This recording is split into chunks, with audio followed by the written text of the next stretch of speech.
31ની પોલીસે તૈયારી શરૂ કરી હોય તેમ ડ્રગ્સ ડિટેક્શન મશીન સુરત પોલીસે વસાવ્યું છે। આ મશીનની મદદથી વ્યક્તિએ નશો કર્યો છે કે નહીં તે જાણી શકાશે। 31 એટલે કે 31 ડિસેમ્બરને લઈને સુરત શહેર પોલીસ એક્શન મોડમાં આવી ગઈ હોય તેમ સુરત પોલીસે ડ્રગ્સ ડિટેક્શન મશીન મંગાવ્યું છે।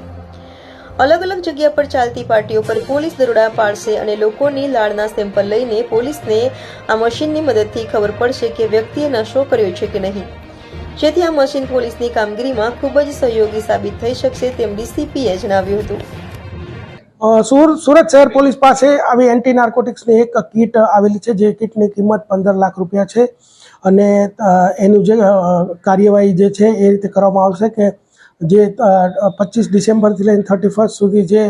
ફાર્મ હાઉસોમાં વિવિધ જગ્યાઓએ ખાનગી જગ્યાઓ પાર્ટીઓ ચાલતી હોય છે અને ત્યાં એમડી અને વિવિધ ડ્રગ્સનું સેવન થતું હોય છે, રેવ પાર્ટીઓ ચાલતી હોય છે, તો અત્યારથી જ અમારા હ્યુમન રિસોર્સિસ એ બાબતે કામમાં લાગી ગયા છે